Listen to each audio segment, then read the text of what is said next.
Olá, pessoal! Nossa equipe selecionou algumas perguntas sobre a atuação do advogado dentro do processo. Nosso entrevistado foi Cláudio Barreto. Cláudio é advogado, mestrando em Direito Empresarial e Direito dos Negócios pela Unisinos, pós-graduado em Direito e Processo Tributário pelo Centro Universitário Leão Sampaio e em Ciências da Educação pelo Centro Integrado de Tecnologia e Pesquisa, formado em Direito pela URCA em 2004. Atualmente é professor da Unileão, onde ministra a disciplina de Direito Civil, Processo Civil e Prática Processual Civil Simulada e Real. Exerceu por 2 mandatos a presidência da OAB, subseção Juazeiro do Norte, nos triênios 2010-2012 e 2013-2015. Exerceu o cargo de conselheiro estadual da OAB Ceará no triênio 2016-2018. Olá pessoal da turma 108.4. Primeiro é um prazer falar novamente com vocês, já que nesse semestre a gente está se vendo nas nossas manhãs de aula na Unileão. Para quem não me conhece, eu me chamo Cláudio, sou professor aqui da casa, Unileão. Tenho uma advocacia voltada para o direito civil e direito empresarial e vamos falar sobre alguns temas na disciplina de teoria geral do processo. Quais os limites da liberdade de atuação do advogado? A primeira questão que a gente tem a tratar é exatamente sobre quais os limites. E aí a gente pode divisar em 2 parâmetros muito claros. O primeiro deles, os limites éticos, que estão previstos dentro do Código de Ética e da Lei 8906, que disciplina a profissão do advogado. Mas creio eu que seria mais voltado exatamente aos limites processuais que o advogado está afeito. Esses limites processuais, o primeiro ponto de constituição desses limites vai se dar através da instituição do mandato, que é a procuração. E lá, nessa procuração, vocês vão ver que o advogado pode ser instituído com poderes simples ou os chamados poderes especiais. Os poderes simples é exatamente promover a defesa ou promover a ação para a qual está sendo instituído.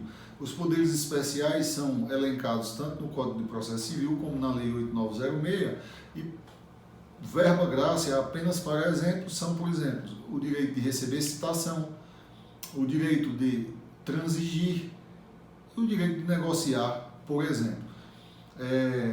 Constituído com estes poderes ou com aqueles mais limitados, nós já teremos um balizamento dos poderes do advogado naquele processo em si. Se ilimitado, ele atua exatamente de forma ilimitada, óbvio que dentro do processo em que ele foi constituído, ou também pode se constituir o mandato ad judicia et extra, ou seja, que ele pode representar fora do processo, fora da jurisdição processual, em órgãos públicos ou privados. Mas é interessante divisar que os limites de atuação processual e extraprocessual vão estar delimitados dentro do instrumento de mandato. Se todas as garantias estão previstas na Constituição Federal de 1988, por que o advogado se tornou indispensável nos processos?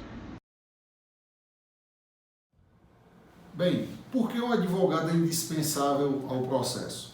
Eu diria que o advogado ele é indispensável a toda a jurisdição, não só ao processo. Uma vez que o advogado, conforme o artigo 133 da Constituição, ele é indispensável à administração da justiça, ou seja, ele passa a ser um dos entes que precisam estar presentes para que a justiça seja efetivada, seja entregue. E quando a gente fala, principalmente, voltando o olhar para o processo civil ou penal, a gente tem que ter em mente que o processo ele é um círculo limitador do poder do Estado.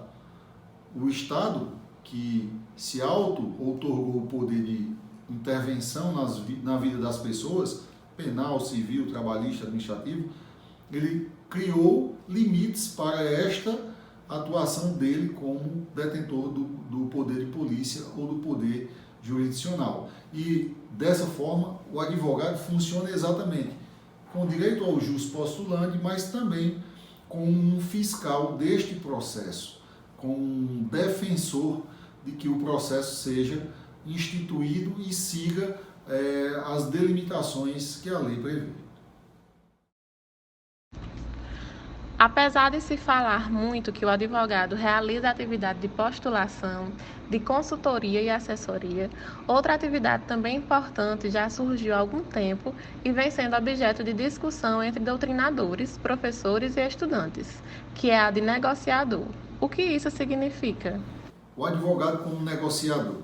O advogado como negociador, eu vejo uma ligação muito forte com o aspecto da transação, dos aspectos de acordo, dos aspectos em que a parte pode renunciar a parte do seu direito em detrimento de um interesse dela própria. E o advogado, como representante da parte, ele vai funcionar exatamente como negociador, ciente de qual é o interesse prioritário daquele seu constituinte. Ele representa um interesse, obviamente, que tem que zelar por esse interesse, mas o fato dele poder ter uma margem de negociação é exatamente ele dizer que, em nome do cliente, abre mão de uma parcela de um suposto direito para a concretização de um outro direito. Então, o advogado, como representante daquele outorgante, ele pode, dentro dessa margem de concessão de representação, negociar em nome do seu constituinte.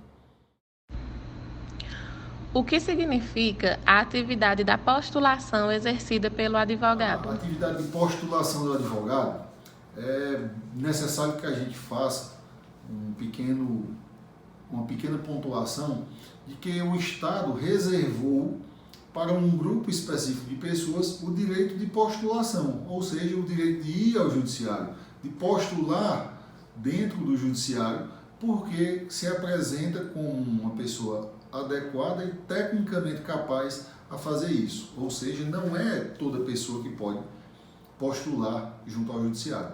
E essa postulação ela foi exatamente restringida ou vinculada à condição de ser promotor, em alguns casos, ou seguir as carreiras jurídicas de advogado, defensor público, procurador e aí por diante. Mas especificamente para o advogado, que é, sem sombra de dúvidas, quem mais propõe postulações junto ao judiciário, é o exercício do jus postulante, que, salvo exceções dentro do nosso ordenamento, que aqui eu posso mencionar duas, que é a Lei 9.099 dos juizados especiais em causas inferiores a 20 salários mínimos e o jus postulante da parte dentro das reclamações trabalhistas no rito sumaríssimo. Em todas as outras, a regra é que a parte somente pode ingressar no judiciário, só pode buscar a prestação jurisdicional através de um advogado que exercita em nome dela o jus postulante. Uma das principais atividades do dia a dia de qualquer advogado é a realização de audiências de instrução e julgamento. Em quase todas as áreas do direito, elas fazem parte da rotina advocatícia.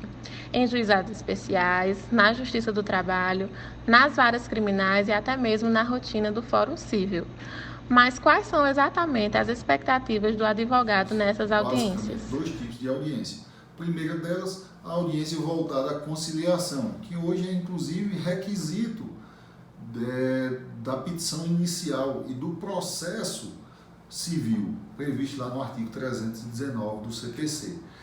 O outro instrumento, que é a audiência de instrução, visa exatamente a construção de provas e, em alguns pontos, o debate oral das partes, mas visa basicamente a instrução. E nesse sentido se destaca com muita clareza a importância da instrução e da audiência de instrução. Porque se eu pretendo que algum direito seja concedido a mim, eu preciso que essa minha pretensão esteja adequada à lei e também demonstrada probatoriamente. E um dos viés de demonstração é exatamente a audiência, e é a audiência de instrução, em que eu tenho que fomentar as minhas alegações ou fomentar as provas que a mim caibam. Então, a audiência de instrução, ela é importantíssima dentro dessa construção, dentro da viabilização do seu direito ou do direito constituinte que você representa. Muita gente sonega em algum momento a importância de uma audiência, mas a audiência é de uma importância inegável e pode significar a vitória ou a derrota dentro desse processo.